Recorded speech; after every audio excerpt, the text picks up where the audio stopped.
Il y a notre collègue, le docteur Solomon Benor, Benor, qui travaille en tant que directeur général de la science et de la recherche au ministère éthiopien des sciences et de l'enseignement supérieur. Apparemment, donc, il a des engagements. On va lui donner la parole. Par la suite, on revient à monsieur le professeur Hesmilozir. Donc, la parole est au docteur Solomon Benor. Hello, good evening, good morning, and good afternoon to all. Can you hear? Can you hear me? Yes, yes, it's okay. Yes, very good. Yes, thank you so much. I am not able to speak while I'm in office. Of course, it is getting evening here in Addis. So I will try to present you while I'm in the vehicle, and thank you so much. And as you know, this COVID is a pandemic which is not particular to African countries, but to the globe. And my presentation will therefore try to what the situation in Ethiopia looks like. And for information, I belong to the Ministry of Science and Higher Education. It is a new ministry which was established a year ago, and it is mandated by proclamation to lead all private and public universities in Ethiopia, also technical and vocational education and training institutes. We are also mandated to lead science at national level, and hence all science activities will be led by the ministry.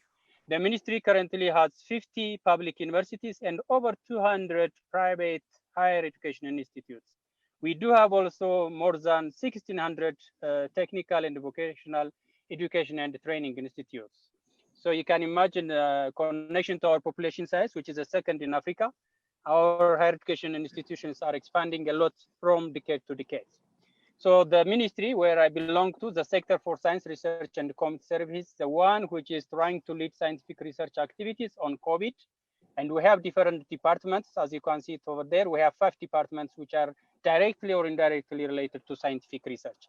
I think I shall not waste time, and I will share the PowerPoint later, so I proceed with the next slide. So the COVID in Africa, I tried to summarize how the situation is. And as you all know, the pandemic is severe in South Africa, which is the leading country, followed by Egypt and Algeria, I think the neighbor country to Tunisia. And the 10 countries which are on top based on total cases, and of course, total diseases are displayed over there. Ethiopia is currently, the data as of yesterday, we are at the 27th with a death toll of 6%. Today we have one more, so 7.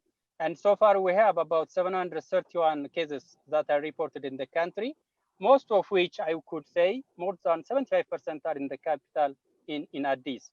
So I also tried to see how the situation was in Tunisia. So Tunisia stood 20th as per the data of yesterday. And I can learn that there are so many people or death tolls, which is almost close to 50. So it's high time to discuss what we should do as a scientific team in this aspect. So the total coronavirus cases in Ethiopia as of yesterday, as I've said you, it is close to 700. And most are males, where there are few males which are infected by this pandemic. And most of the test reports which are confirmed to be positive are obtained from quarantine people, which are mostly associated with the travel history or those who came from abroad and then stayed in a quarantine. So the rate of expansion or transmission to the countryside is not that much strong, but the last I could say 1 week, the number is alarmingly increasing. So we are a bit frustrated how the situation would become in the near future in the countryside. So the pandemic response plan in Ethiopia looks like this one. It is led by the Prime Minister Office, which they have what they call ministerial task force. So all the 20 ministers are leading all the national pandemic activities on COVID-19. Our ministry is engaged, which is shown with the pink color on the right. MoSHE is in charge of various national mandates, of which the first one, as I've said it earlier, is nationally coordinating science. We also conduct a national research survey, which I will show you later. We also recommended the findings of our survey reports to every ministerial offices, research institutes, science and technology organizations. And also we run a weekly seminar, which I'll show you later. And of course, we are also engaged in research and innovation, particularly when I say our universities and research institutes.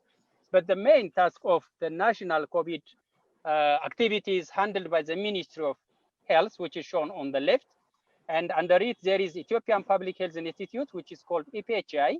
They are the one which regulate and give directions to all ministries as well as to all interested people in the country regarding on coordinating clinical and quarantine activities. They are the one which inspect the place, which approve or disapprove the place which is reserved for quarantine. And of course, they are the one which also provide pandemic reports at national level. They regularly update, and the minister herself, Minister of Health, she every day updated the status of COVID reports every day, and that is still by Minister of Health. They also are engaged in training experts, and they, of course, accredited molecular labs, mostly which are used for detection of this pandemic using molecular techniques. So they also provide the daily updates, as I've said it earlier. So we at the ministry are mainly engaged on scientific research. And as I've told you, the ministers, we have one minister and 3 state ministers, they are actively engaged in ministerial task force meetings, and they came up with directions that go from the Prime Minister office. And hence at ministry level, we already have set up 5 different COVID-19 pandemic response committees, which are related to quarantine service, education and training, public awareness, resource mobilization. And of course, the one which is related to this webinar is research and community service. And we do also, as I've said right earlier, we also organize intellectual seminars, webinars at different levels, including also international scholars, of course, Ethiopian intellectuals. So, for example, we had a high-level science and education conference, which was conducted on the 2nd of May. Over 300 Ethiopian scholars in country and abroad participated in this webinar. We also have weekly intellectual discourse transmitted by the ministry, both in a webinar and Facebook. And so far, we have addressed history of pandemic in Ethiopia that's related to the Spanish flu and others, and China flu. And of course, we broadly addressed how the status of COVID-19 in Ethiopia is with medical professionals and of course, officials from the Ministry of Health and the Ethiopian Public Health Institute. We do also have various seminars on social, economic, political dimensions, and of course, the impact of the pandemic in sectors. Yes? Yes? Oui, hello. Can you hear me? Can you hear me? Hello? Yes, yes, yes. Okay, good. So we have also a seminar which is on the role of indigenous knowledge on mitigating COVID-19. So another task of the ministry is on conducting the same task forces at higher education institutes or universities. So all the task forces that has been established at the ministry are also established at university level. This is just a snapshot to show you the various research activities, innovation activities, and community services that are directly related to mitigating COVID-19. For example, the one in the middle, which looks like an inverted A, it's a protection key developed by the Addis Ababa Science and Technology University, which is used to open a door or open elevator or open our vehicle so that there is no any contact with our hand and the apparatus that we would like to engage. There are several activities, also production of sanitizers, and I think I should leave that to the later. We have also various activities in the case of innovation. Most of our university graduate students have tried to develop mechanical hand washing machines, and of course, various apparatus that are related to both disabled and other peoples.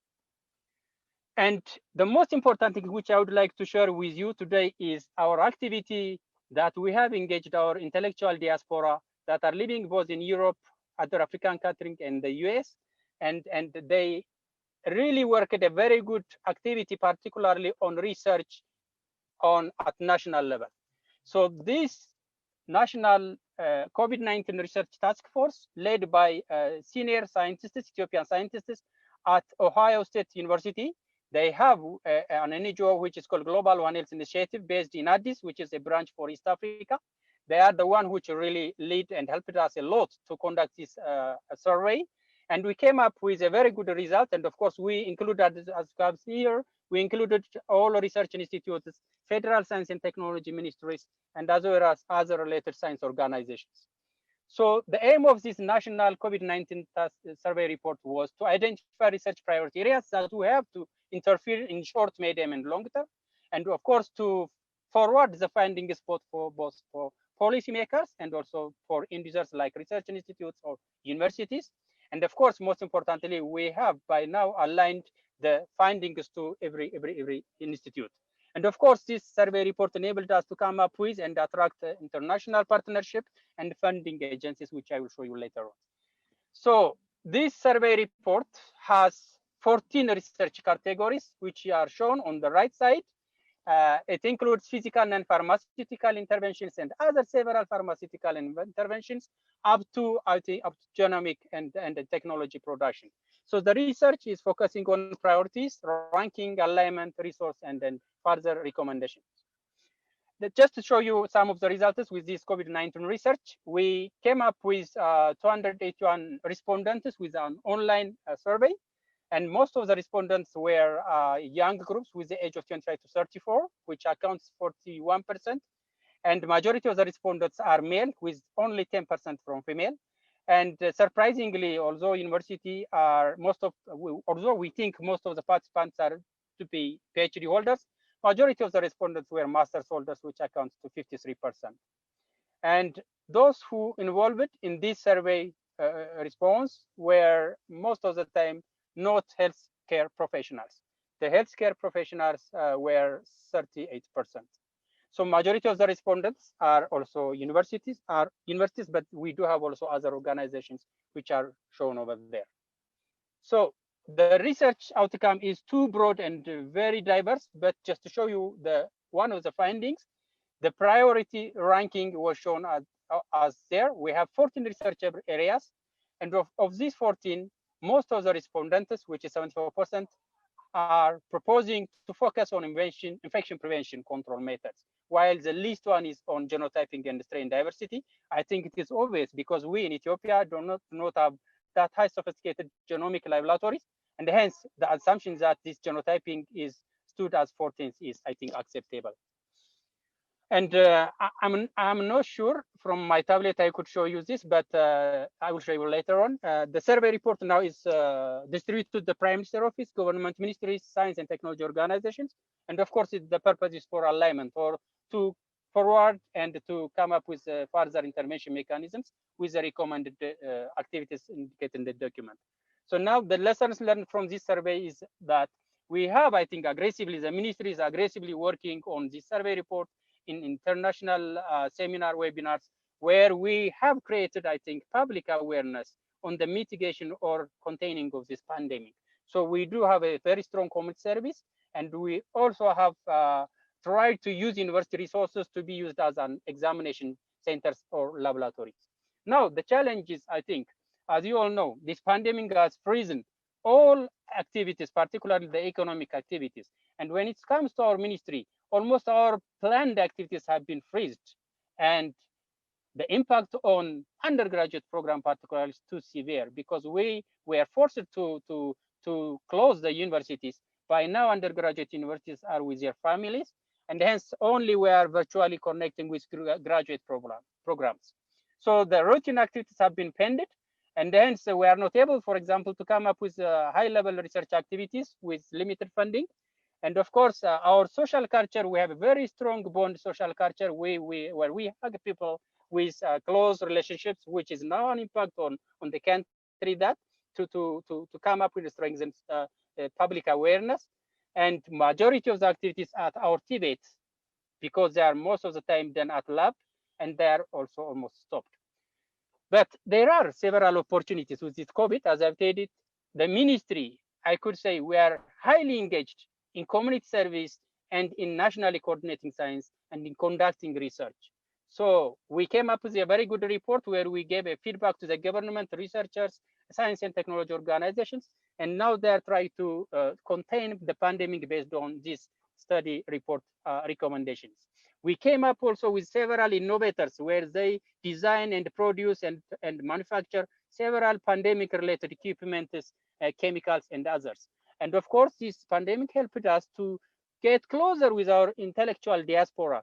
And we did a lot with the survey report. And the another most important advantage is that, for example, now we are able to share information using virtual technology, where we utilized it very little before the pandemic. Now everyone is trying to organize meetings with these virtual options.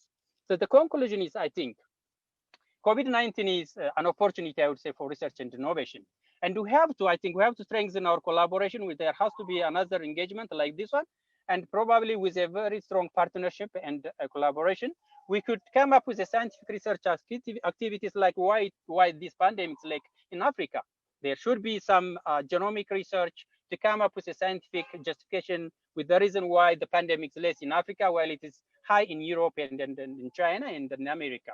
And of course, we have to also conduct several experiments related to genomics, identification of races or strains that are related to Africa, which would enable us to further come up with another research question to other activities.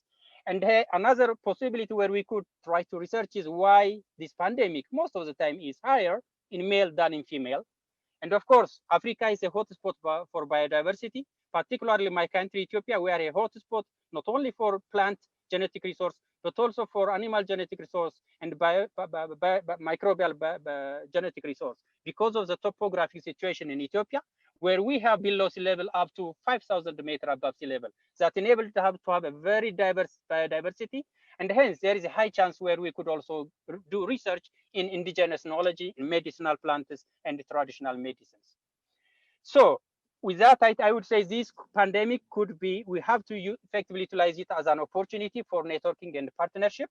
We have to exchange scientific information like this one now and in the future. And hence we have to look also strong funding organizations where we could jointly apply and hence try to work on this pandemic. A case in point was the information sent by Kat, thanks to her. I hope she was online. And hence we have to think where Kat and Justin has to also try to come up with a research idea whereby we try to develop a project proposal. I see most of the participants in the webinar are those which I met in Nairobi and in Addis last time. So it could be a very good opportunity to design a research project. And I think that is all, but something to show you, the one which I told you, this is a survey report, which is completed and circulated to every institutions. And it is a very big report. I will try to send it to you so that you can have an information about it. And with that, I would like to thank Dr. Chakar and Dr. Saad for inviting me and share Ethiopian experience on the pandemic. I also thank the East African University Network and all of you who are attending this webinar. Thank you so much.